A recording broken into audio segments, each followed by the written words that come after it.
wananchi. Na mtazamaji, nikiangazia ile taarifa ambayo nilikuwa nimeigusia hapo awali, ni kwamba machafuko yalishuhudiwa katika maeneo mbalimbali jijini Nairobi Jumatano, hususan katika ngome za mrengo wa Azimio, makumi ya watu wakijeruhiwa baada ya polisi kuwafyatulia waandamanaji risasi katika eneo la Mathare, sawia na hali ilivyokuwa katika eneo la Kibra. Katika eneo la Kibra, watu kadhaa wakijeruhiwa vibaya baada ya waandamanaji kupambana na wahuni waliokuwa wanawaibia wapita njia na waliokuwa wamejihami kwa mapanga. Sige na taarifa hiyo.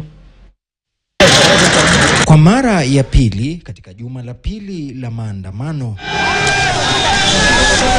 eneo ya Mathare, Kibera na Kamkunji, hali ilisalia tete siku nzima, huku waandamanaji wakikabiliana vikali na maafisa wa polisi.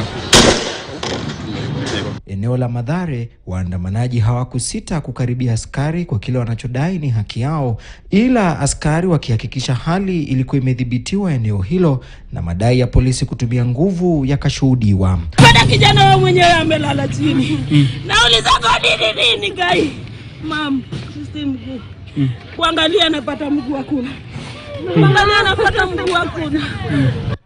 Askari wakibadilisha mbinu ya kamata zao na kujigeuza kama wanahabari ili wasigunduliwe na waandamanaji na kumfumania mwandamanaji huyu. Vyanzo vya habari vya shirika la KTN kutoka hospitali ya Mama Lucy vimeripoti jumla ya watu 7 waliofikishwa hospitalini humo, huku 2 wakiwa na majeraha ya risasi, 5 wakiuguza majeraha ya risasi za mpira, ila hamna yeyote aliyepoteza maisha. Nini inafanyika? Kenya yetu nini inafanyika? Nini inafanyika Kenya? Aswa Mathare hapa 3C. Hali ikisalia tete katika eneo la Kamkunji, mojawapo ya ngome za Azimio. Hali ya atiati kirindima katika eneo la Kibera, mojawapo ya ngome sugu za Azimio. Hapa maji yakizidi unga, huku waandamanaji wakiwalemea polisi na kuwajeruhi baadhi yao. Nao polisi wakitumia kila mbinu kuwazuia waandamanaji hao kutoka nje eneo hilo, watu kadhaa wakikamatwa na wengine wakijeruhiwa. Maandamano ya leo ilikuwa mbaya kwa sababu vijana ni kitu yenye wanashajipanga.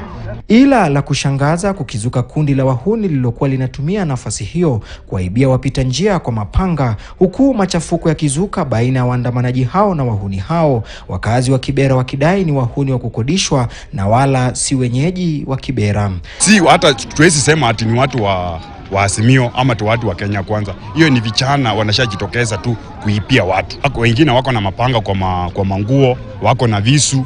Wakifika kwako wakitaka kuchukua wanachomoa hiyo vitu. Sisi maboda, kuna mwenzetu hapo wamemnyanyasa, wamedhulumu, wameangusha chini, wakanyapora kila kitu kwa mfuko.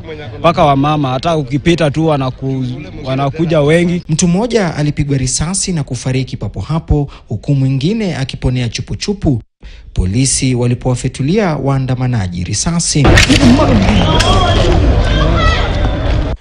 Sige, KTN News, Nairobi. Na mtazamaji, taarifa hiyo inatukamilishia awamu ya kwanza ya taarifa za yanayojiri. Nachukua pumziko fupi mno, baada ya muda usiokuwa mrefu nitarejea na taarifa.